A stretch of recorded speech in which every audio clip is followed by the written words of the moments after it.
E aí, moçada e amigos do podcast Nada de Pânico, sejam bem-vindos a um novo podcast da temporada Nunca é Tarde, onde a gente bate um papo com vários profissionais que deram uma mudada na sua carreira, se reinventaram, foram fazer algo diferente, seja por prazer, por um hobby, para realizar um sonho, por necessidade ou por uma grande visão empresarial. Então, a gente tem vários casos diferentes, espero que vocês curtam bastante e que aprendam bastante também. E se você está aí curtindo, né, e vendo a gente através do YouTube, dê o seu joinha e siga a gente para não perder nenhum episódio. E se você prefere mais ouvir apenas do que ver e está ouvindo aí nas plataformas de podcast, não esqueça de seguir a gente também para você não perder nenhum episódio. Lembrando que o Nada de Pânico tem um episódio novo toda semana. Então, a gente sempre tem uma história nova toda semana aparecendo, tá? E vocês ficam à vontade, né, de compartilhar também com seus amigos, seus parentes, as pessoas do trabalho, enfim, pessoas que vocês acham que o conteúdo que a gente está trazendo pode ser interessante e benéfico, tá bom? Hoje a gente vai ter o prazer aqui de ter a Zara Martins de Campinas e o Sérgio Azevedo do Rio de Janeiro, junto comigo, o Ricardo Mandel de Valinhos, que sou o host Nada de Pânico. E temos um convidado internacional hoje, né? A gente tem o grande prazer de receber de Córdoba, na Espanha, o Marcelo Escófano. O Marcelo, ele teve uma carreira de 22 anos como comissário de bordo da Varig, saudosa Varig, e mudou totalmente sua carreira e hoje sendo um azeitólogo e consultor de gastronomia. Então, uma mudança aí bem grande, né? Então vamos começar, Marcelo. Um grande prazer te receber, tá? E fica à vontade aí de fazer seus comentários iniciais. Muito obrigado, Ricardo. Obrigado, Sérgio, Zara, aqui por estar batendo esse papo com vocês. Um prazer imenso relatar um pouquinho dessa experiência, porque, na verdade, até mesmo a decisão de me tornar comissário foi uma coisa feita muito repentina na minha juventude e de uma forma impulsiva quando eu fazia um curso de economia para ser diplomata, porque a única coisa que eu tinha certeza que eu queria fazer era viajar. Isso desde pequeno. Eu tinha fascínio por viajar, né? Então, com 10 anos, né, por pertencer a uma classe média do Rio de Janeiro, tive a chance de fazer uma viagem à Disney World em 1973, veja isso. E aí aquilo ali já abriu assim mil possibilidades. Eu tenho perfeitamente essa lembrança de pequeno de que eu falei assim, cheguei em casa e assim, mãe, eu vou querer viajar. E aí assim, dentro da carreira, né, que então basicamente meus pais assim meio que desenharam, né, eu falava assim, pô, se eu quero viajar, minha mãe dizia assim, vai ser diplomata, vai fazer Instituto Rio Branco. E, na verdade, eu estudei no Colégio São Bento, né, um colégio de elite no Rio de Janeiro, e aí passei para a minha primeira opção em economia na UERJ, né, e comecei a cursar a faculdade, e já no quarto período eu vi o anúncio na Varig, fiz toda a seleção para a Varig escondido dos meus pais, porque já estavam então idealizado que eu seria o diplomata da família, né? Principalmente na cabeça da minha mãe. E quando eu fui aprovado para a Varig, eu então contei para eles, olha, eu fui aprovado para ser comissário. E naquela época, que isso foi o ano de 84, tinha que então ir para São Paulo e a Varig formava os comissários num curso que durava uns 5 meses, intensivo, e só que já remunerava por isso, e ao levar do Rio de Janeiro para lá, pagava a hospedagem, já pagava a alimentação, pagava tudo. Então, eu tinha 21 anos e saí de casa, assim, nesse ímpeto meio contra, mas não era tão contra a vontade dele. Ela desmaiou, Marcelo? Ela ficou bem, minha mãe, querida mãe, ela ficou um pouquinho contrariada. Meu pai apoiou, um italiano, né? Era um comerciante, já achava que eu tinha mesmo que trabalhar, não só fazer a faculdade, né?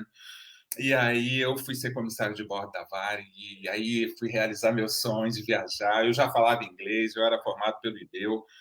Então, 1 ano e meio depois, já no ano de 86, eu já estava nos voos internacionais. E aí, por eu já falar o idioma, que naquela época não era tão comum assim, eu fui trabalhar na primeira classe, tinha que fazer sempre um curso de atualização, de excelência de qualidade de serviço, né? A Varig, quando eu fui trabalhar na primeira classe, foram 15 anos de trabalho ali, tinha curso de vinho, tinha curso assim de caviar, como servir um caviar, era uma coisa assim.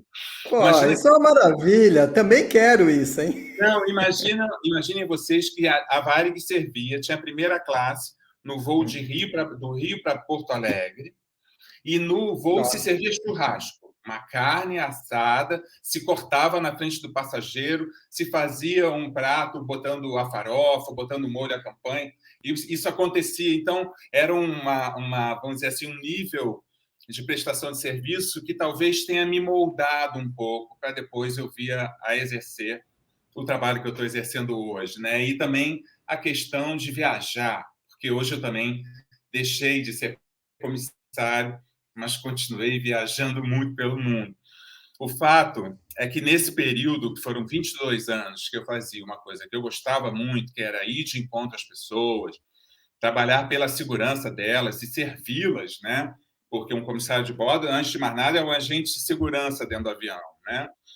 E também a serviço ali do passageiro. Aquilo foi um aprendizado muito grande para mim. A Varig voava para 38 países, né? E eu fui aprendendo idiomas. Hoje eu falo 5 idiomas. E fui aprendendo a lidar com todo tipo de situação e com as pessoas. Quando aconteceu, que aí foi o marco que fez a grande mudança, o 11 de setembro de 2001, eu já tinha 15 anos de voo, né? Bastante experiência. E aquele momento foi um momento em que eu pensei que eu tinha que mudar. Então, pô, você trouxe um ponto interessante aí, né? Você teve esse talvez, então esse foi o trigger que te levou, putz, esse negócio está ficando um pouco perigoso, ou de repente estou meio cansado. Não foi propriamente pelo perigo, foi engraçado. O dia 12 de setembro eu tinha um voo para Los Angeles, já na minha escala, ou seja, o dia 11 eu estava no Rio.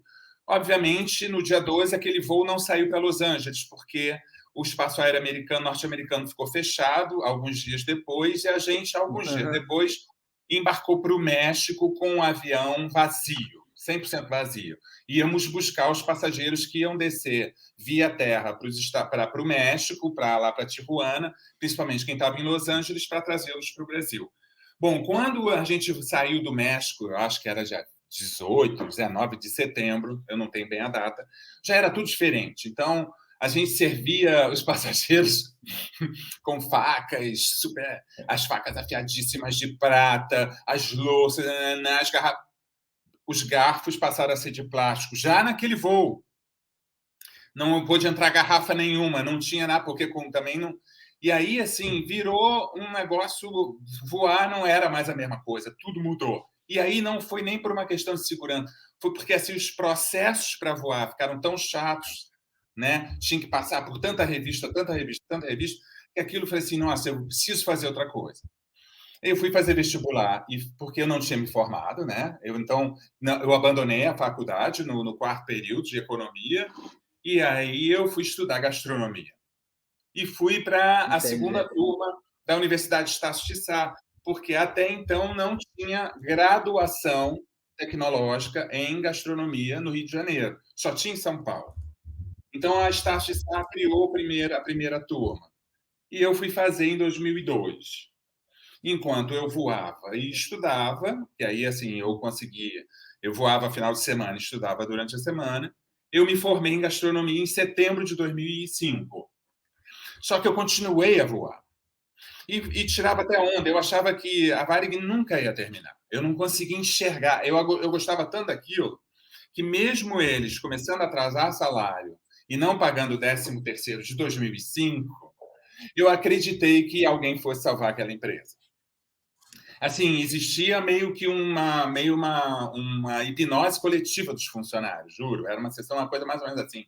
A Varig era uma empresa, então, com quase 80 anos, eram gerações trabalhando ali. Ninguém acreditava que ela ia É terminar. uma história, né? É uma história, é um patrimônio, Isso. praticamente um patrimônio brasileiro, né? E a Varig era a referência de companhia aérea, né? Era a referência em Exatamente, qualidade. a empresa Até brasileira. hoje, Né? até hoje a Varig foi uma referência, e aqui na América Latina nunca mais teve uma empresa que tivesse aquele nível de qualidade, né? Tudo aquilo que glamour, né? É um São glamour. Poucas hoje no mundo, né? São poucas, né? Hoje, companhia aérea, realmente... Mas aí o fato é que... Aliás... Diga. Você quer perguntar o quê? Não, eu ia aproveitar o que a Zara falou, né? Ela falou do glamour. E é bem isso um pouco, né? Acho que a atividade que a gente vê muitas vezes, talvez antigamente, né? De comissário, que o pessoal tudo bem arrumado, tá? Aquela coisa meio glamurosa. Era isso mesmo? Vocês que estavam vivenciando isso, vocês se sentiam assim? Então, especiais um pouco ou não? Na Varig, sim. Existia isso. Né? Os comissários e comissárias da Varig se sentiam a elite da profissão. Né? E, assim, tinha muita exigência com relação à postura. Né? A Varig terceirizava a Socila, que era uma instituição no Rio de Janeiro que fazia etiqueta, que dava cursos de etiqueta social. E a Socila dava curso de etiqueta. Então, a gente tinha que saber ficar em pé. Então, tinha que saber imagina, a posição para ficar em pé, como sentar, comer, tudo, para se vestir. Era uma coisa que hoje é impensável. O que fazer com as mãos? Onde colocar as mãos? mãos? Os homens, Marcelo. Eu me lembro da Socila, minha irmã fez Socila também, mas era só para as mulheres. A Varig também treinava etiqueta para os homens também? Não é mesmo? Nossa. Comissários e comissárias. A professora era difícil. Eu tentei uma vez. A Socila dava aula dentro da Varig. A professora ia na Varig e dava aula.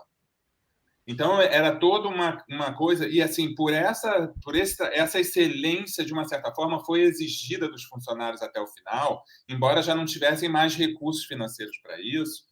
E talvez isso tenha iludido um pouco as pessoas. Ela morreu, não foi no auge, ela já estava decadente, mas ela morreu de repente. Eu estava em Miami trabalhando.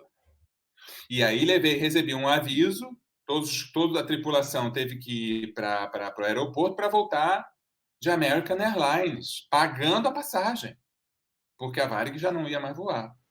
Eita, e aquilo, obviamente, foi um certo trauma para muitas pessoas. Eu já estava estagiando, tinha terminado a faculdade, estava estagiando num restaurante em Ipanema, no Rio de Janeiro. E aí, quando aquilo terminou, eu falei assim, cara, o que eu vou fazer? Que eu jamais pensei que eu fosse trabalhar de auxiliar de cozinha de um restaurante. Né? Aos 43 anos, que era exatamente a idade que eu tinha, eu tive que ir trabalhar num restaurante. Né? E como auxiliar de cozinha. Um auxiliar de cozinha no restaurante faz de tudo, inclusive lavar muito prato, né? Descascar. Hoje, o que eu procuro falar com as pessoas que estão fazendo gastronomia, que naquela época, o que acontecia? Como era uma faculdade nova, quem terminava se dizia chefe. Quem se formava em gastronomia se auto-intitulava um chefe. E a faculdade de gastronomia não forma chefes, forma tecnólogos em gastronomia. A partir daí, a formação para ser chefe é um caminho muito maior a se seguir. Eu percebia isso. E aí, assim, tinha mesmo que aprender como se fazer a gestão de um restaurante, né? E aí eu fui entrar nesse mundo a essa idade, que é bem difícil, entendeu? Marcelo, eu pensei que você tinha comprado uma máquina de lavar louça por causa do trauma desse tempo seu aí. Marcelo, antes de a gente entrar um pouco no mundo da gastronomia, eu queria explorar um pouquinho, tirar algumas dúvidas com relação à parte de aviação e tudo mais, que é uma área que eu sempre gostei muito também. Você falou que o seu sonho era conhecer o mundo, né? E você acabou pegando aí as rotas internacionais. Você conseguiu realizar esse seu sonho? Eu consegui realizar esse sonho porque a Varig voava, como eu disse aqui, para 38 países, inclusive toda a costa oriental da África, né? Então, coisa que hoje não... Hoje o Brasil não tem nenhum voo direto para a África, senão talvez para Casablanca. Né? Então, aí assim, viajava para... E teve 2 bases internacionais, que foi Los Angeles, fazendo os voos do Oriente, do Japão, e foi Hong Kong fazendo os voos da África para a Tailândia e para a China. E aí, assim, eu morei nas duas bases. E enquanto nas duas bases, você tendo as passagens aéreas gratuitas como tripulante, no momento de folga, você pegava um avião e ia passar o final de semana na Tailândia, na Indonésia, numa praia dessa, ia para uma festa não sei aonde, era muito jovem, né? Então dava essa possibilidade, solteiro, né? Não me casei, então tinha muita liberdade e conheci bastante, né? Muita coisa no mundo, né? Não imaginando que depois eu iria conhecer um outro mundo, outras asas eu ganharia para conhecer com outros lugares, né? Que outrora eu não ia, né? Por exemplo, o Oriente Médio, que é uma região produtora de azeite, onde eu sou consultor de uma empresa, uma multinacional, e que hoje eu vou anualmente 2 vezes ao ano, né? Quer dizer, e a Varig não existia esses voos, né? Essa região do mundo não tinha voo da Varig, né? Para lá. Então, eu ia te perguntar isso, se você já tinha esse interesse gastronômico nos lugares onde você conhecia, você já era curioso, já experimentava coisas diferentes, procurava saber da culinária local? Você sempre foi aberto para isso, Marcelo? Para experimentar? Não entendi. Você sempre foi aberto, aproveitando o gancho da aí, assim, as pessoas sempre têm essa história de perguntar, da onde veio até a tua... Não tem o dom de cozinhar, isso não nasceu comigo, né? Nem sou um talento da cozinha assim, né? Na verdade, também não era uma coisa da minha infância de ver minha mãe cozinhando. Minha mãe não cozinhava, né?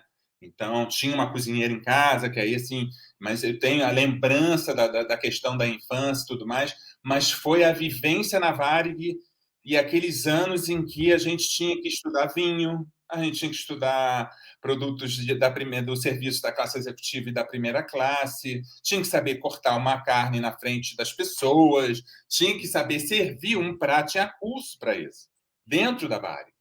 E aquilo me despertava. E teve um dia que aconteceu um voo do Rio para Nova York, a Varig participou, teve como um consultor o Dânio Braga, uma ocasião, nos anos 90. Né? E o Dânio Braga é um grande chefe italiano e grande enólogo, né? Então, ele fez um voo, que a Varig tinha isso, servindo como chefe na primeira classe do voo, Nova York, e ele inseriu a Varig na associação do prato da boa lembrança. Então, o passageiro da primeira classe escolhia um determinado prato, ganhava um prato de cerâmica com o tema do prato pintado. Pintado, né? É legal, eu tenho uns desses. Então, e aí estava escrito Varig, voo tal, e aí o passageiro ganhava esse prato. E quando eu vi o Dânio com aquela roupa de chefe dentro do avião de primeira classe, eu falei, pô, que máximo, né? Se eu não fosse comissário, eu falei para ele, eu acho que eu seria um chefe. Aí eu falei para ele, eu ia escolher esse caminho da gastronomia, porque aí, assim, eu viajava muito. Tinha que servir e fazer aqueles cursos todos de vinho. Aquilo já me atraía, né? Quando eu estava fora, eu gostava de ir num restaurante bom, aquele que eu pudesse pagar, não era o de alta gastronomia, mas sempre uma boa comida, né? Nunca fiquei economizando muito na comida, não tinha uma família para sustentar, né? Tive essa sorte, né? Então era sempre eu, então gastava mesmo. E aí, quando eu fui estudar, aí eu fui aprender a ter, então, o dom. Eu me interessei em fazer e comecei a desenvolver essa questão que vem um pouco do desenvolvimento da percepção sensorial, né? Aí eu gostava de discernir sabor e tal. Então, ali na faculdade já fui fazendo isso, trabalhei no restaurante, cheguei a ser subchefe e chefe desse restaurante Ipanema. Ele ficava na esquina da Farm de Amoedo com a Vieira Soto. Chamava-se Espaço Lundgren. Tinha uma boutique ali. Conheci, mas... Uma boutique de luxo, lembra? Lembro. Como a da Ju, em São Paulo. Uma multimarca. Então você já era aberta, quando nos lugares que você ia, você já era aberto a experimentar as coisas locais, os pratos locais. Não era esse lance de você ir em restaurante internacional. Você ia e experimentava o que o povo comia ali em cada país. Não, quando eu fui para Hong Kong, morar em Hong Kong foi uma loucura. Eu sentava na rua, gente, era uma loucura. E apontava para um cardápio todo escrito em chinês e apontava. E rezava, né? Apontava e rezava. Acho que Deus quiser. Mas você nunca teve nenhuma restrição? Não gosto disso, não gosto daquilo? Não, você foi bem educado? Nunca tive restrição. E aí tentava explicar. Quando eles sabiam explicar, eles falavam o que eram, né? Porque eles comem de tudo, né, gente? Inclusive inseto, comi gafanhoto. Você comeu também? Comi. E aí, assim, né? E era bom? Não entendi. E era bom? É bom. Ou não? É bom. O melhor da história é a crocância, né? E como é uma proteína que ganha sabores tostados, não fica ruim sempre misturado com alguma outra coisa. Não é ruim, Diz que é o futuro, né, da alimentação, né? Diz que é o futuro da alimentação. E é muito interessante que eles comem com uma florzinha de sal, alguma coisa, e cerveja. Então, às vezes, é de aperitivo mesmo, o grilinho tostado. Aqui no Brasil se come sá, então a gente não pode falar muita coisa. Não. Você contou quando mais ou menos a Varig acabou, você fez o seu curso, e aí você foi trabalhar num restaurante meio como auxiliar, fazia de tudo. Foi um choque para você nesse momento, em termos de carreira? Primeiro porque tinha uma ideia assim, de que os comissários da Varig, houve um momento assim, viviam numa bolha. Nossa, é verdade.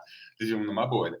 Primeiro que foram os anos 80 e 90, quando nada no Brasil era importado e a gente tinha acesso a tudo. Tudo. Então, era tudo meio glamuroso, né? Ficávamos nos hotéis 5 estrelas.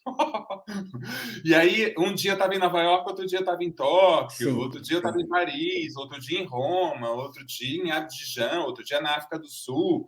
Então, e tinha um trânsito. Aí você vai adquirindo uma naturalidade com isso que chega a ser patético, né? Você vê comissário, na época, a gente falando entre a gente, era uma coisa meio surreal para o que o Brasil, né, era, principalmente o que o Brasil era. As passagens de avião eram caríssimas, né, para se voar, né? Então existia toda uma história que quando acabou, eu tive mesmo que vestir a sandália da humildade e aprender e calado. Foi um banho d'água, né? Foi aquele banho d'água, né? Foi total. E Marcelo... Total, principalmente porque os salários estavam atrasados. A empresa faliu e nenhum real de indenização até hoje foi pago. Nossa! Nada. E não tinha fundo de garantia, não tinha multa, não teve nada. Nada. E aí, esse foi o grande... Deixa eu fazer uma perguntinha, Amanda, primeiro. Marcelo, é verdade que vocês fazem contrabando de micro-ondas e videocassete? Sim. Isso era verdade que vocês vendiam? Sim, era verdade. Assim, se trazia muita coisa, né? Se alugava, o comissário que já tinha um jogo com importação, vamos dizer, que era contrabando, né? Muamba, né? Ele alugava, inclusive, e pagava para você trazer para ele várias coisas. Se trazia de tudo, até pasta Crest, desodorante Ban, era um absurdo. Aí se trazia... Eu lembro dessas coisas. Se trazia videocassete. E aí micro-ondas pequenininhos. Não, uma loucura. Era. Ô Marcelo, eu ia te perguntar ainda em cima disso, quer dizer, você tinha... Na verdade, vocês viviam um estilo de vida incrível, né? Um lifestyle incrível. Com hotéis, com viagens, num nível extremamente alto. Agora, dava para ganhar dinheiro? Dava para ganhar dinheiro primeiro. A Varig tinha um maior salário, né? Um dos maiores salários mesmo. Era o maior salário no Brasil na carreira de comissário de bordo.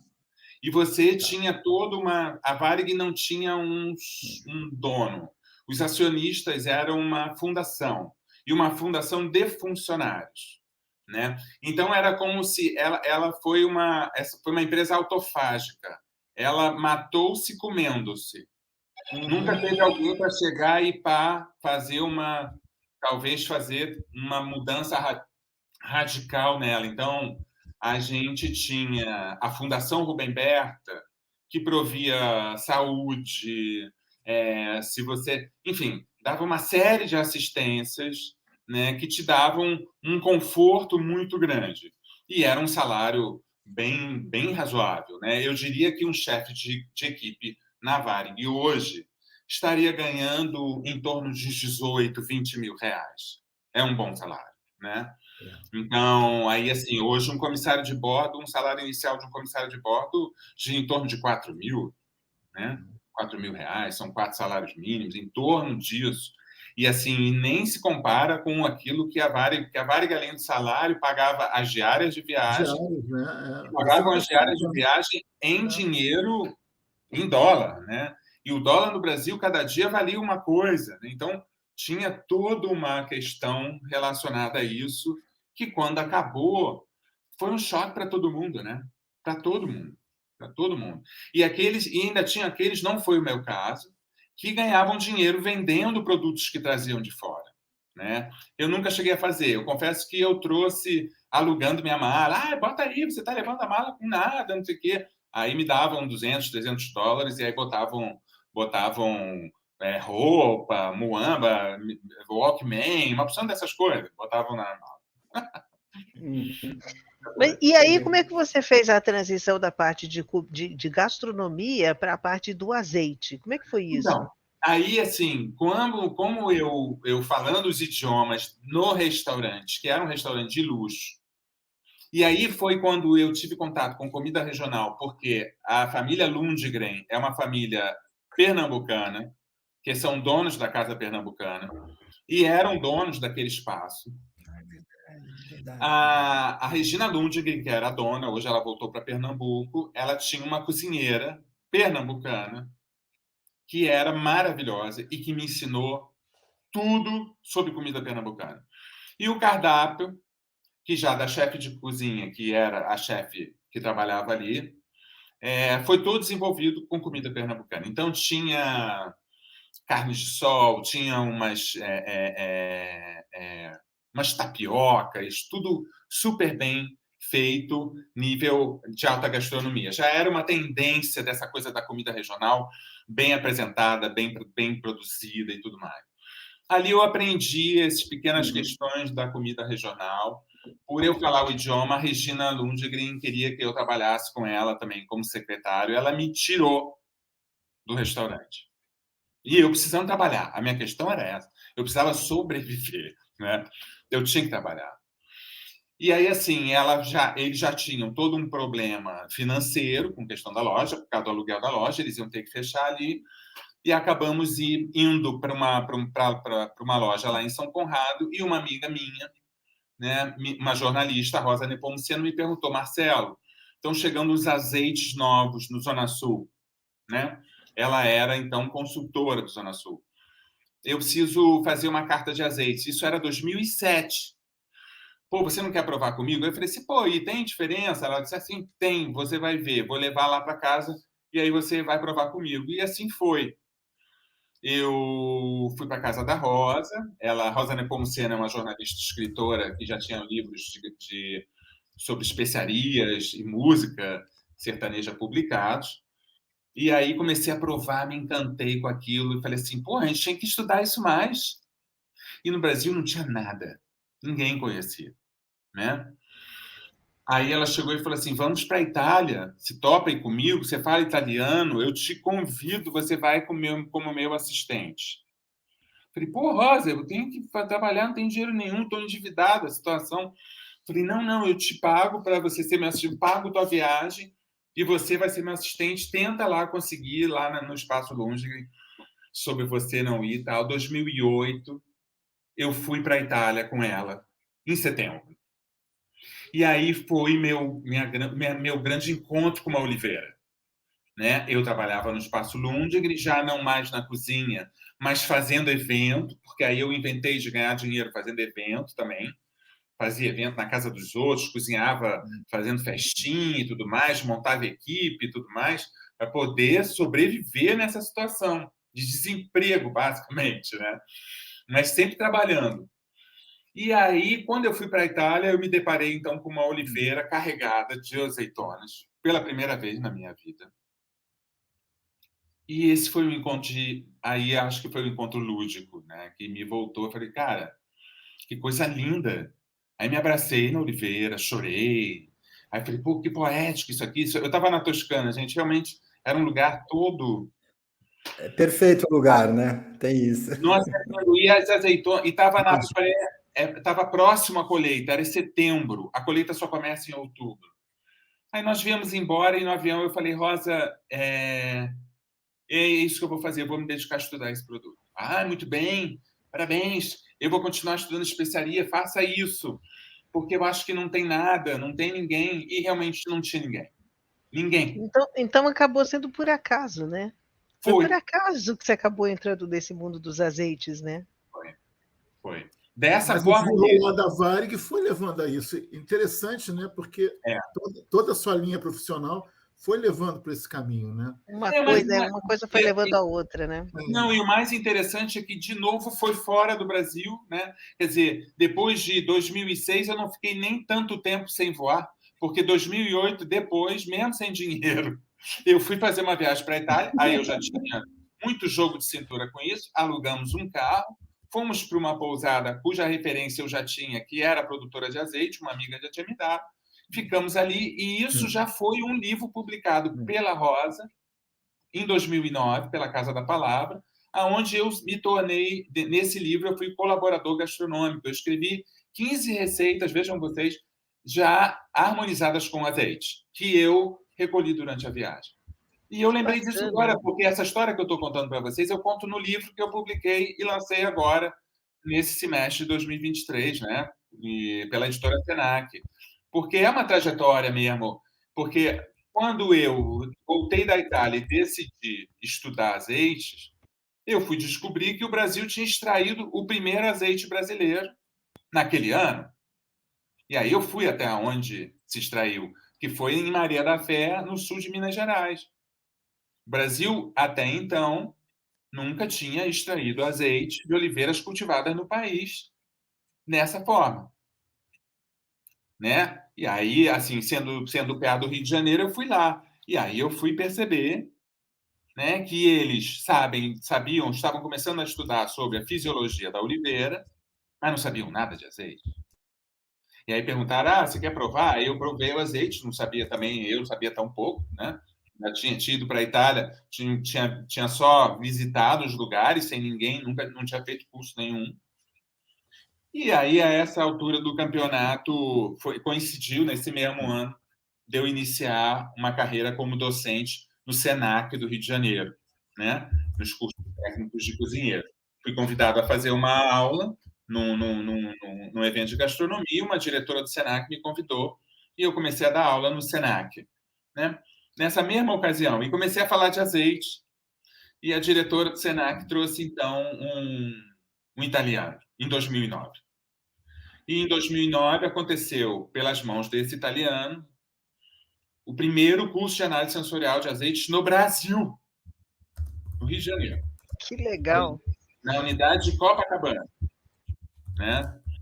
E algumas poucas pessoas pagaram pelo curso ali, eu fui o tradutor do curso, e esse professor veio em 2009 e 2010.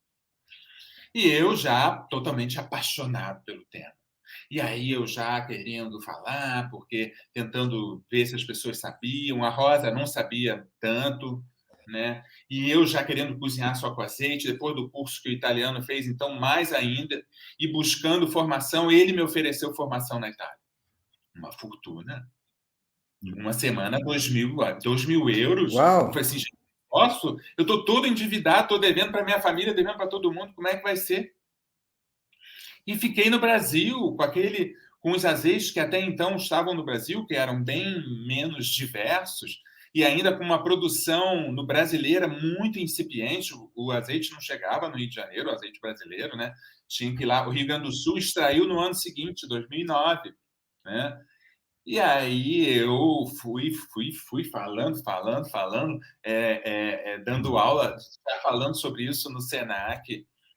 E uma amiga minha, roteirista de televisão, escritora na Rede Globo de televisão, na época, trabalhava com Aguinaldo Silva, e disse assim, Marcelo, ela sabendo, né, muito amiga, é uma amiga irmã, até os dias de hoje, Marcelo, você vivendo essa situação, você fala tanto de azeite que eu me inspirei num personagem, e vai ter um personagem da novela Fina Estampa, foi ao ar em 2011.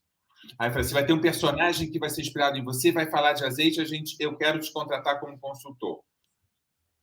E você vai ser o coach do autor. Eu falei, puxa, Marilisa, nossa, vai me ajudar muito. Eu falei, então, vai ser assim? Alguém da Globo vai te entrar em contato, etc, etc. Eu falei, pô, mas eu vou pesquisar, vou estudar muito para dar as melhores informações. E aí começamos essa história e eu fui contratado pela Rede Globo durante 6 meses, que foi o tempo de gravação da novela. Era o Dalton Vig, né? O personagem, né? Foi não entendi. O Dalton Vig? Exatamente. Isso. Ele tinha um restaurante no lugar. Isso, ele tinha um restaurante. E aí eu me tornei até amigo dele, porque ele passou a treinar comigo, eu ia para o estúdio fazer movimento de mão para ele, saltear, como é que se fazia, como é que se mexia, e dava informação para o Aguinaldo e para ela sobre azeite. E tinha vários diálogos sobre azeite, né? E aí ela me perguntou, falou assim, como é que se chama o profissional que faz isso, que se especializa em azeite? Eu falei assim, olha, em Portugal se chama oleólogo. Oleólogo, mas que nome mais sem graça. Aqui no Brasil seria óleo de soja, né? Então, como é que seria isso? Aí eu falei, não sei. Ela falou assim, azeitólogo existe? Eu falei, não existe. Aí ela chegou e falou assim, mas as novelas, a teledramaturgia, a teledramaturgia permite licenças poéticas. Vamos criar esse nome, azeitólogo. Aí eu falei assim, legal, vamos criar. Então você que criou o termo, então. Você que cunhou o termo. Cunhou o termo. Aí foi a autora, né? Porque aí o que ela fez? No capítulo 44, isso está escrito no livro, ela escreve um diálogo entre o maître e o chefe de cozinha, quando o maître chega e diz assim, chefe, estão no salão seus amigos, a chefe Renata Lopes, que era minha parceira de trabalho, que estava sendo coach da equipe de gastronomia da novela, e o seu amigo azeitólogo. Aí ele fala assim, azeitólogo, Marcelo Scófano. Aí ele fala assim, sim, Marcelo Scófano é meu... Né, Marcelo Scófano é especialista em azeite. Aí ele faz uma coisa assim didática, um diálogo mais ou menos assim. Sim, eu já vou lá, tá. E, bom, não só fala o meu nome, como fala a palavra azeitólogo. E aí, no dia seguinte, foi uma loucura, porque aí, assim, o pessoal, jornalista de televisão da Rede Globo, da Globo, essas novelas, essas revistas de fofoca, me ligaram para saber quem era aquele que estava por trás do ator. E aí fizeram uma reportagem na Folha comigo sobre isso e querendo saber o que era o azeitólogo. Gente, eu fiquei desconcertadíssimo, né? Porque eu não tinha uma formação assim, né, consistente, de um curso longo. Eu tinha feito 2 cursos de análise sensorial com um italiano no Rio de Janeiro e ponto final, né? Aí minha amiga chegou e falou assim, não se preocupa com isso, porque em terra de quem é cego, quem tem um olho é rei, e você é o único que sabe de azeite nesse país. Exato. Aí, cara, foi engraçado, porque aquilo me lançou a um certo público. Eu ainda não dominava as redes sociais como eu domino hoje, porque hoje eu profissionalizei minhas redes sociais. Mas a questão é que eu fiquei buscando formação mais consistente e, finalmente, fui convidado pelo Instituto Cervantes, no Rio de Janeiro, para acompanhar a palestra de uma especialista espanhola. E aí fui convidado pelo diretor para ser apresentado a essa especialista como o especialista do Brasil. Quando ele me apresentou assim, eu falei, meu Deus, que responsabilidade. Aí ele chegou e falou assim, olha, senhora, ele é o especialista em azeites aqui do Brasil. Aí eu falei assim, doutora, muito prazer. Eu preciso, na verdade, de uma formação. Eu falei com ela. Né? Eu já estudei aqui com os italianos. Aí ela me deu um cartão e ela é hoje essa doutora, que ela é doutora em farmácia, é uma das maiores autoridades internacionais em azeite, né, do mundo, e ela é diretora de um centro de pesquisa aqui, onde eu estou, né? E aí, assim, quando ela me deu o cartão dizendo assim, você vem estudar na Espanha, eu entrei em contato e era uma bolsa de estudo que eu tinha que concorrer, né? E aí, assim, eu fiz, né? Eu fiz um curso primeiro de uma semana e depois concorri no ano seguinte a um curso maior, que é um Master em Heliotecnia, também como bolsa de estudo. Mas quando eu fiz esse curso aqui, aí já teve um impacto ainda muito maior. Ela é minha mestra até hoje, é minha orientadora, autora comigo do livro que eu acabei de publicar, doutora Brígida Gimenez, e é uma pessoa que eu tenho como referência. Então, eu estou aqui, comprei essa casa onde eu estou agora há 8 anos atrás, justamente já numa outra situação, né, tendo vencido já várias outras etapas, justamente porque aqui, onde ela ainda é a diretora do centro de pesquisa, eu bebo na fonte do conhecimento, né? Então, essa história que veio culminar com o encontro com ela, então tem o 11 de setembro, o 2008 na viagem à Itália, o 2012, que foi o encontro com ela, e em seguida vir para a Espanha formar, eu resolvi investir tudo que eu podia. Em 2012, eu ainda era professor do Senac, trabalhando com evento, já não trabalhava mais no restaurante, que fechou em 2010. Continuei a dar aula no Senac até 2018 e fui me dedicando ao conhecimento sobre azeite. É aquilo que eu tinha prometido quando voltei, depois do encontro com a Oliveira, eu prometi para a doutora Brígida, depois do curso aqui na Espanha, dizendo que eu transmitiria esse conhecimento a todo brasileiro que merecia conhecer a importância desse alimento ancestral, que tem um valor nutricional único, uma diversidade sensorial inigualável, né, cuja origem está nas bases da formação da civilização humana e que tem uma cultura riquíssima, né, pela qual me apaixonei absolutamente. E dedico minha vida exclusivamente a isso. É praticamente um sacerdócio, né? Essa coisa de eu ter uma casinha Ô, Marcelo. foi feita assim com uma construção, né? E aí hoje, obviamente, minha situação financeira se transformou a partir dos trabalhos que foram sendo desenvolvidos já exclusivamente com azeite de oliva. Quer dizer que você passou um período que você estava vendendo o almoço para comprar a janta, mas comia com azeite. É isso. Não, é uma situação. Podemos descrever assim. Não, é verdade. Então a gente vê a história do Marcelo, né? Realmente como mudou da água para o azeite, né? E como essa sequência, né, de acontecimentos, de alguma forma, esse encadeamento foi levando até você aonde você está hoje. Então, eu acho que o pessoal está aprendendo muito, né? Está começando a aprender sobre azeite, que a gente vai falar mais ainda, mas deve estar curtindo muito esse papo, muito interessante, né? Com assuntos bem diferentes, pelo menos do dia a dia, acho que de muitas pessoas. E você que está aí ouvindo, curtindo, não esqueça de seguir a gente no YouTube, na sua plataforma de podcast e compartilhar aí com seus amigos. Agora, Marcelo, voltando para você, você chegou a entrar em pânico em algum momento? Eu vou dizer que, assim, eu me converti ao budismo, à filosofia do budismo, em 99. E passei a ser um estudioso do budismo. E aí, assim, me tornei praticante, né, de uma escola budista, chamada a Escola de Nichiren Daishonin. Tem uma organização não governamental no Brasil que difunde essa filosofia, né? E aí, em 2006, quando foi o 26 de junho de 2006, quando eu estava em Miami, e recebi um telefonema do comandante dizendo: você desce para a portaria do hotel, para a recepção do hotel, sem uniforme, porque vai ter uma van nos esperando para nos levar para o aeroporto e vai nos diretamente para um lugar onde a gente vai fazer um check-in, porque não podemos, os passageiros da Varig não podem nos ver. Claro, né? O balcão da Varig já estava lacrado pela polícia, né?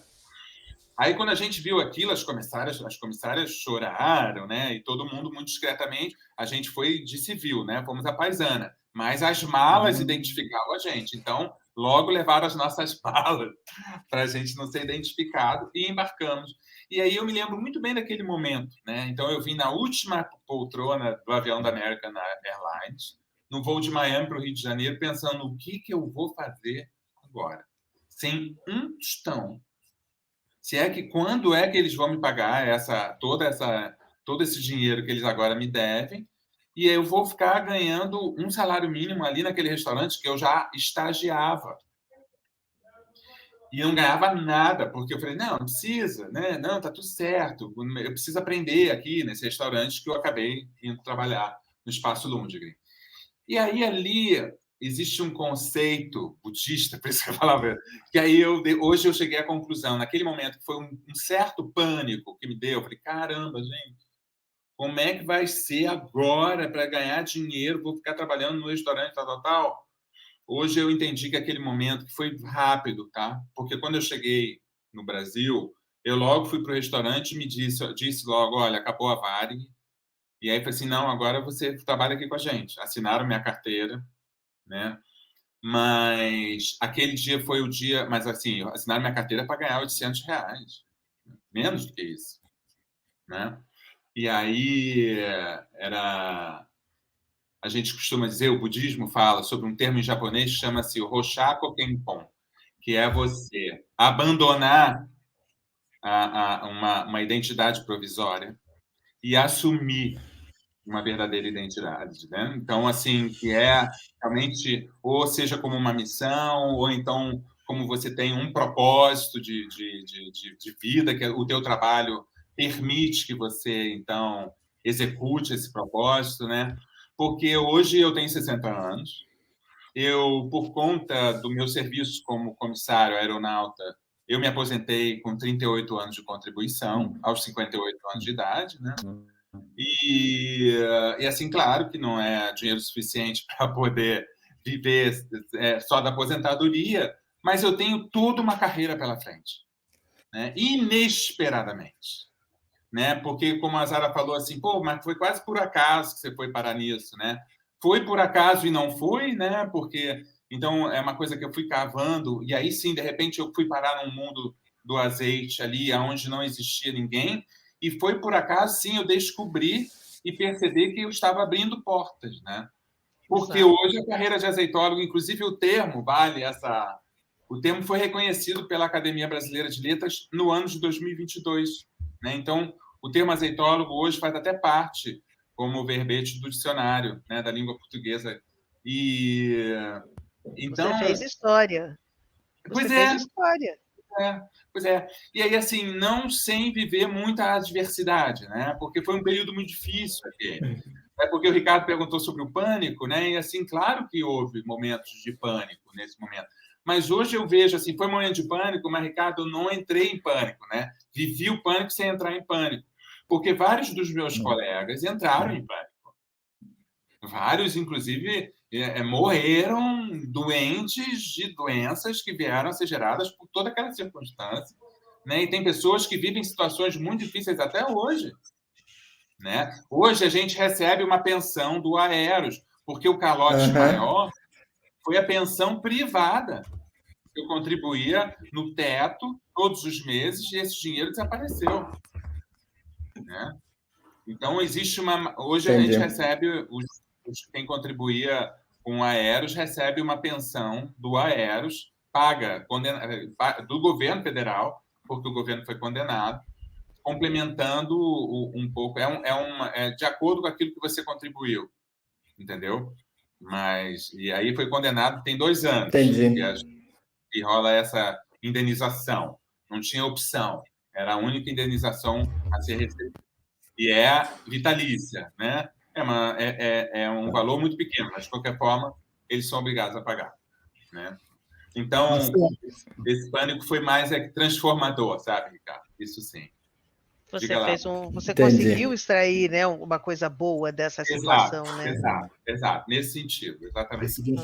E o interessante é o timing, né, Marcelo? Porque de um tempo para cá, com essas aberturas, a gente começar a consumir produtos internacionais, o azeite era uma coisa, as pessoas que viajavam mais tinham esse conhecimento, experimentavam o azeite em outros lugares. Chegava aqui no Brasil, não tinha um produto daquele, né? Então, assim, você pegou exatamente um timing bacana, que é quando o pessoal começou a perceber e começou, né? E tem uma demanda grande para azeite de qualidade aqui no Brasil, né? Tem lojas só de azeites, né? Que vende só azeite, como lojas que vendem só vinho, tem loja que vende só azeite.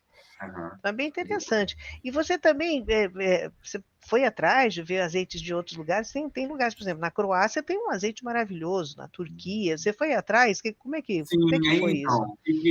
Nesse desenvolvimento, né? Eu aqui me tornei o melhor aluno de uma grande profissional, que em 2015 me introduziu no mundo dos concursos de azeite, né? Que existem em vários países do mundo.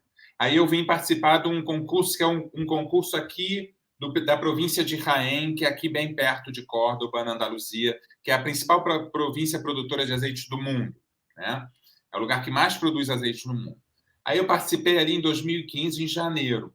E em seguida me chamaram para um concurso em Portugal. E eu entrei no circuito. Sou o primeiro brasileiro, então eu provo hoje, sou provador na Grécia, em Israel, na Tunísia, no Marrocos, no Chile, na Argentina, no Brasil, na Espanha e em vários países, né? Todos os anos eu viajo muito, no Oriente Médio. E aí também teve uma empresa que me mapeou no Brasil, que é de Dubai, uma empresa, uma multinacional do Oriente Médio, que vende um azeite tunisiano e espanhol nessa região, e eu sou consultor educacional deles. Então, eu vou recorrentemente a Dubai e a Abu Dhabi e educo os distribuidores, tal. Falo. Aí tem a questão do idioma, né? Então, falo 5 línguas, e me comunico bem dessa forma, né? Então, aí, assim, comecei viajando dessa forma, aí eu voltei a viajar, viajar praticamente como eu viajava antes, né? Só que agora em uma condição completamente diferente, e a cada vez que eu vou... servido, né? E sendo servido.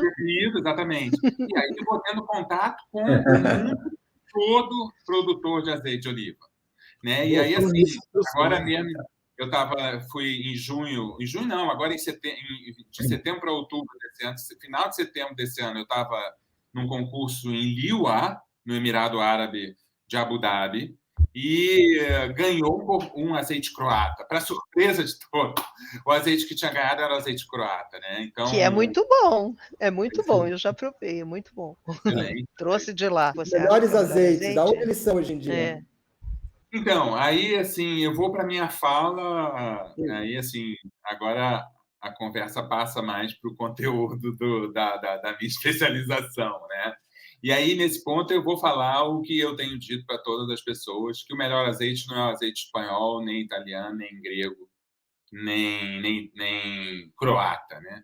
O melhor azeite é um azeite fresco. Então, o Brasil, que faz uma quantidade ínfima de azeite, porque em proporção ao que ele consome, que são 700 toneladas de azeite, 700 mil litros, ele é um país muito premiado na sua produção, né? Mas aí, assim, então, qual é a referência da qualidade que se deve buscar de um azeite? O frescor. Então, o melhor azeite é aquele que está mais próximo, né?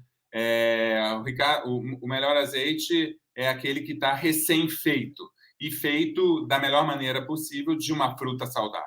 Esse é que é o melhor azeite. Uma curiosidade que eu tenho, né? Eu não sou especialista nisso, mas eu gosto muito de azeite. Mas pensando em comida saudável, né? Por que o azeite é tão indicado, né? Em termos de alimentação saudável agora? Então, no que concerne ao mundo dos lipídios, sejam eles de origem animal ou vegetal, as gorduras elas são classificadas entre as saturadas e as insaturadas, né? Quimicamente falando.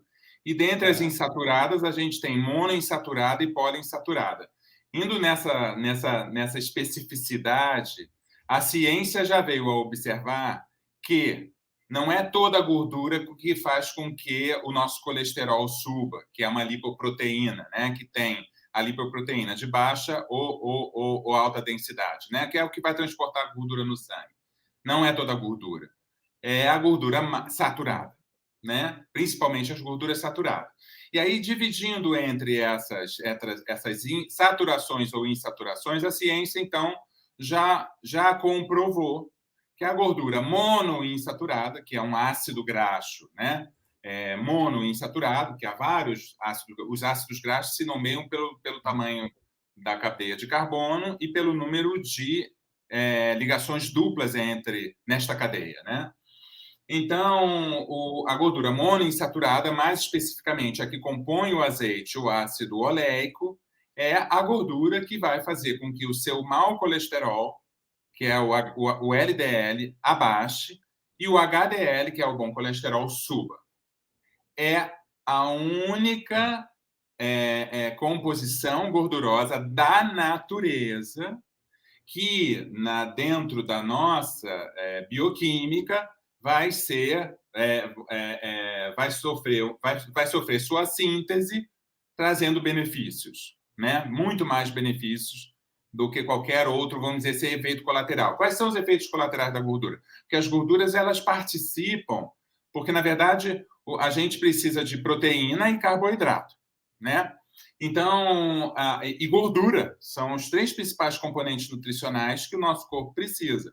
E as gorduras, elas participam na formação de células, elas participam na formação de hormônios. Então, elas têm uma participação, e também na produção de energia, né, no nosso organismo. Então, dentro disso, a gente precisa consumir, né? E dentro dessas, como na natureza existem essas composições gordurosas, né, o que a ciência, então, veio já comprovar é que, proporcionalmente, a gente tem que consumir muito menos gordura saturada e mais gordura monoinsaturada. Na natureza não existe outra fonte mais rica em monoinsaturada do que a azeitona, da onde se extrai o azeite. Tá? Bom, a indústria de alimentos, sabendo disso, o que ela vai fazer? Vamos encontrar outras fontes, que a indústria de alimentos funciona assim. Quando você sabe que um determinado bioativo na natureza traz benefícios à saúde humana, aquele bioativo vai tentar ser aonde vamos encontrar outras fontes. Bom, a canola surgiu na indústria de alimentos através de mutação genética de sementes de uma planta da família da couve, que é a couza, para então se extrair uma gordura rica em ácido oleico, que é a gordura monoinsaturada. Então, a canola, que é o óleo de canola, que as pessoas compram no supermercado, não é uma planta, né? A canola é uma patente. Canadian Oil Low Acid. É, inclusive, a inicial desse óleo canadense de baixa, né, acidez. Foi uma gordura que foi criada pela Monsanto através de semente geneticamente modificada, e ela é plantada em vastos campos como a soja, tem duas colheitas ao ano, mas ela também não contribui, vamos dizer assim, para o equilíbrio ambiental, né? Como a soja também não, né? Acontece que ela produz o óleo da canola, que é rica em gordura monoinsaturada. Então, no que concerne aos benefícios à nossa saúde, a gordura monoinsaturada, cuja maior fonte é a azeitona, ou seja, o azeite, né, que está presente no azeite, é o componente gorduroso mais saudável para a dieta humana. Não existe, dentre nenhum outro lipídio, nenhum mais saudável do que o azeite por esse motivo. Porque a gordura monoinsaturada previne todo tipo de doença cardiovascular. Previne a diabetes. Previne, então, a hipertensão. Né? Então, ela participa de uma série de benefícios. O azeite extra virgem, que aí assim é o produto de maior qualidade, né? E o extra virgem fresco, e aí a gente fala, então, sobre esse atributo ainda maior de qualidade, ele tem compostos, que são os compostos identitários do azeite, que são seus aromas. e seu sabor. E aromas e sabor de frescor. Então, quando vocês forem provar um azeite, no seu aroma, vocês têm que buscar notas de frutas. E frutas frescas. Não uma fruta fermentada. Não uma fruta... Ou então um azeite que já esteja velho, vai estar rançoso. Ou um azeite onde esteja ocorrendo algum tipo de fermentação anaeróbica, né? Então, assim, que vai dar um aroma meio avinagrado. Muito comum acontecer, né? Porque tem açúcar também. Então, quando a gente identifica um frescor do azeite, aí você bota ele em boca, ele tem amargos e picantes, é adstringente, tem sabor de folhas, frutos secos, tem vários descritores sensoriais, né? De fava, às vezes parece que você está mastigando uma rúcula, tem várias percepções sensoriais do azeite. Isso indica a presença de bioativos importantíssimos para o organismo humano. E a ciência também está descobrindo cada vez mais sobre isso. Esses bioativos são os compostos minoritários do azeite, né? Participam em torno de 2% da sua composição. Não fazem parte da gordura do azeite. Eles são vitaminas e antioxidantes, né? Principalmente dois compostos chamados óleo-europeína e óleo cantal. E isso traz benefícios a nível celular. Então, previne todo tipo de câncer, previne as doenças do envelhecimento, previne a osteoporose, né? Então, previne o Alzheimer. E aí participa com outros benefícios adicionais que não, então, os benefícios cardiovasculares, né? E aí, esses benefícios adicionais, mais fresco é o azeite, mais esses benefícios estarão no... Por isso, então, a minha missão como educador, ao dizer, olha, um azeite que custa, que as pessoas... Caríssimo, o Sérgio está dizendo que o Deleida custa caríssimo, né? Não é tão caro assim, reflito depois, mas eu entendo o que você está falando. Né? Porque, não, é uma questão, gente, você paga fácil por você paga esse preço fácil por uma garrafa de vinho e consome a garrafa de vinho em 1 hora, Sérgio. Um azeite desse vai te durar 1 mês e você acha ele caríssimo. É verdade. E vai te trazer saúde. Exatamente. Né? Mas o vinho também traz saúde e alegria, vai, também é bom. Isso também, não tem dúvida nenhuma. Também a gente, para uma noite de jantar, a gente precisa de várias garrafas de vinho. E meia de azeite vai ser suficiente. Verdade. Nem meia. Às vezes nem meia. 1/4 da garrafa a gente já usa. Nossa, Marcelo, você deu uma aula aqui pra gente agora. Nossa, isso aqui depois tem que ouvir com calma e refletir para aprender um pouquinho. Muito legal. Mas aí é isso. Então, a gente precisa... O que eu costumo dizer, que eu tenho aprendido muito, é que a gente tem que transmitir o conhecimento. A questão é que eu realmente... Foi muito impactante a minha formação, talvez por eu estar num momento de transformação profissional, e aí me agarrar naquilo ali como se fosse como uma tábua de salvação. E foi, né? Então, eu sou muito grato. E foi mesmo, né? E hoje eu vivo exclusivamente de azeite, e talvez seja um dos únicos pouquíssimos profissionais no mundo, né? Porque sou um educador e não trabalho necessariamente para uma marca, embora eu já seja consultor, já fui consultor da Galo, da Andorinha, de várias marcas, de todos os azeites de Espanha, agora no Brasil fiz uma campanha para eles, etc, etc. Né? Então, o que eu costumo dizer é que eu nunca vou me envergonhar de dizer que eu não sei sobre alguma coisa, né? Que seja sobre o tema do azeite. Se eu não souber, eu vou dizer que eu não sei, né? E vou procurar saber. Mas Claro. tudo que eu transmito como conhecimento, como que eu fui falando aqui, tem base científica. Então, é por causa de estudo. E estudo onde eu estudo num centro de pesquisa que fica aqui a 10 quilômetros de onde eu estou.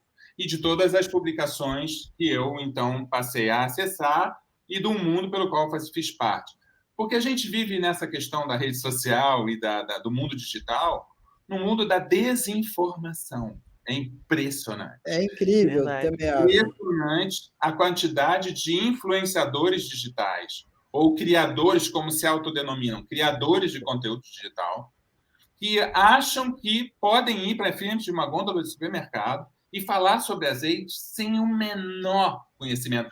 Só que eu também já percebi que não, porque as pessoas, o que fazem? Ficam me mandando todos os influenciadores que falam sobre azeite.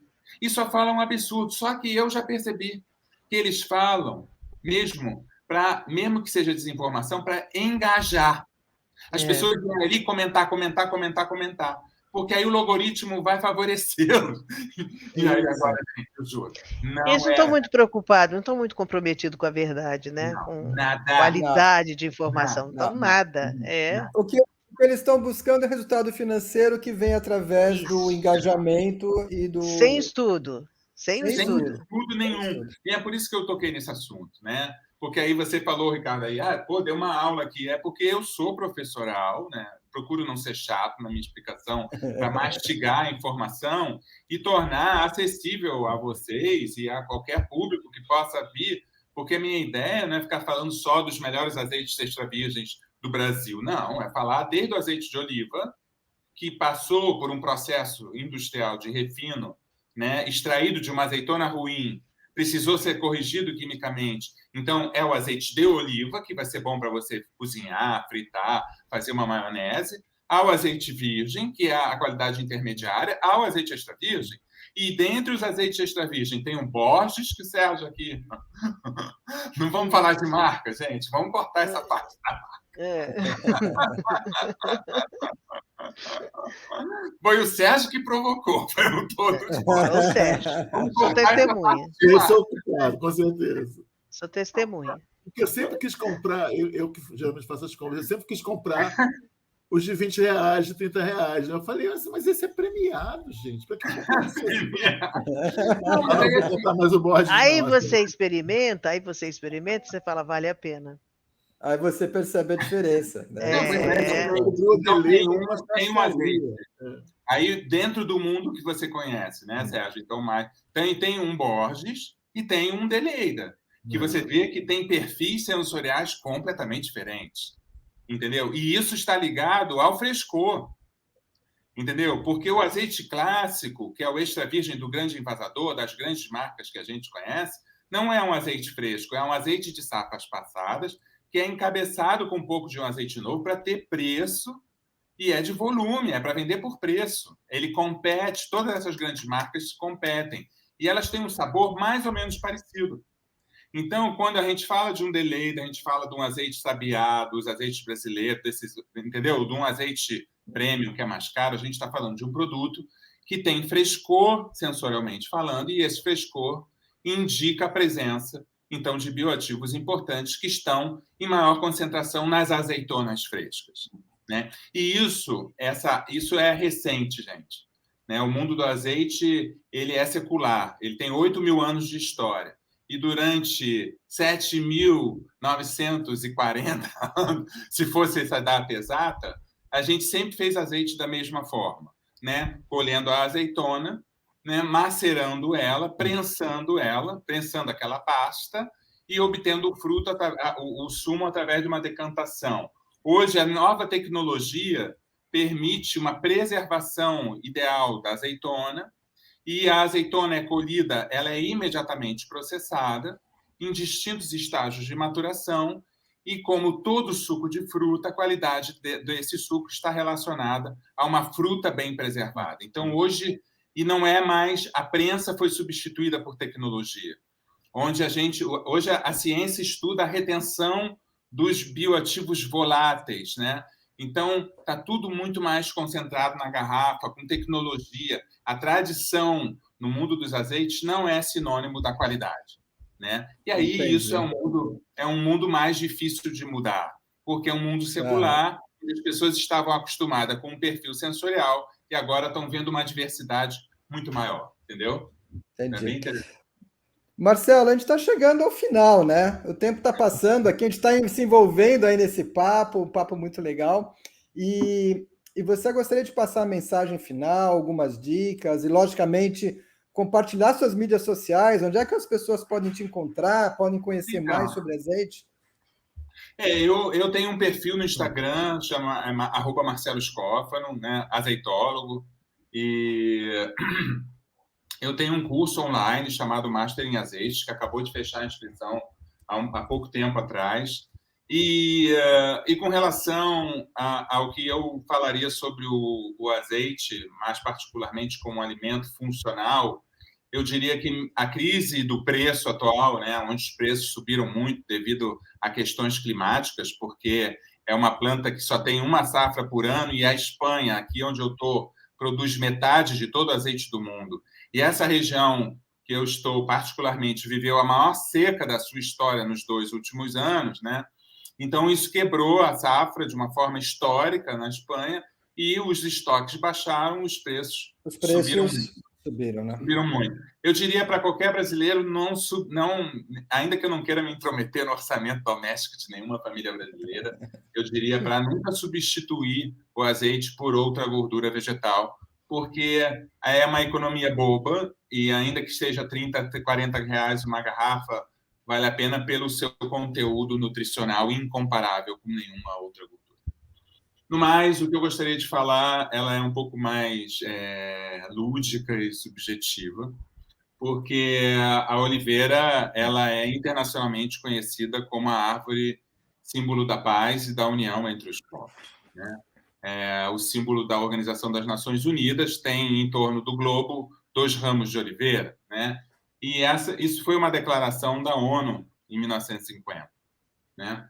O fato é que, além desse símbolo, dessa simbologia importante da oliveira, do que o ramo da oliveira simboliza, estava no bico da pomba, né? Que anunciou a Noé que as águas baixavam, né? Então, o símbolo da aliança de Deus com os homens, né? Então, também tem esse simbolismo, é símbolo da paz, né? A pomba com o ramo da oliveira no seu bico. O azeite, ao longo da sua história, se tornou sagrado nas principais religiões monoteístas. Então, a Bíblia cita o azeite mais de 150 vezes. O Torá, o livro sagrado dos judeus, também, assim como o Alcorão. O Alcorão compara o azeite à luz. Por que ele foi considerado sagrado na antiguidade? Obviamente, por conta da capacidade de iluminar, né? E de tudo ao que ele servia na antiguidade, que inclusive era como medicamento, né? E hoje é um alimento importante. E aí eu digo para as pessoas, então, que já que tem tanta simbologia, que a gente resgate através do azeite a sacralidade do ato de comer, da importância do ato de comer e comer bem, né? Comer saboreando, porque está nas percepções sensoriais a nossa interface com a existência, com o mundo, né? Então, de forma bem concreta, né? Então, aí a partir daí tudo pode ser sonho, né? A diversidade, tudo que uma boa comida pode nos proporcionar, porque quando a gente come bem, a gente entra num estado quase que, né, um pouco de transformação. Então, a gente, em toda a sua diversidade, pode fazer com que a gente resgate a importância desse ato de sentar à mesa, local onde, então, também fazemos a paz através do diálogo, porque a paz que a gente tanto deseja, na verdade, está dentro de nós e deve partir a partir de nós.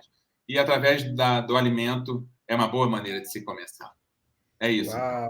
Muito bonito, isso mesmo. Muito bonito, Marcelo. Olha aqui, que mensagem incrível aí de encerramento para a gente. Né? Dá para a gente refletir bastante e pensar muito estar à mesa, né, com as pessoas que a gente gosta e poder compartilhar isso da melhor forma. Estar em comunhão, né? Estar na mesa, estar total. Em comunhão. Exatamente, total. E, Marcelo, queria te agradecer muito aí pelo seu tempo, né? Você está na Espanha, conseguiu reservar um tempinho para a gente gravar e contar contar um pouco. Expectativas, Marcelo. Obrigado.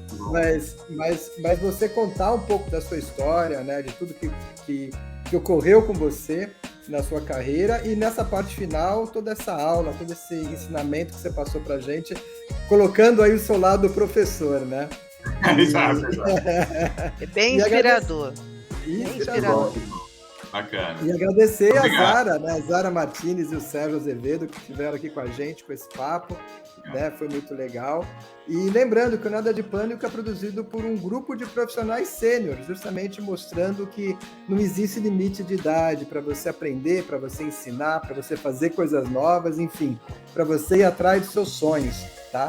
E dessa forma a gente termina o episódio de hoje, lembrando para vocês seguirem a gente tem o nosso site, nadadepânico.com.br, temos o Nada de Pânico Team no nosso Instagram, então vocês fiquem à vontade de seguir a gente, de mandar comentários, enfim, para a gente poder interagir, tá legal? E é isso aí, pessoal, vamos encerrando hoje e lembrando que nunca é tarde, né? Afinal, a vida é repleta de oportunidades, né, gente? É só a gente ficar de olho, ficar aberto e aproveitá-las. Então tá, pessoal. Ficar antenado, né, Marcelo? Antenado, né? Obrigadão. Valeu, obrigadão. Tchau, tchau.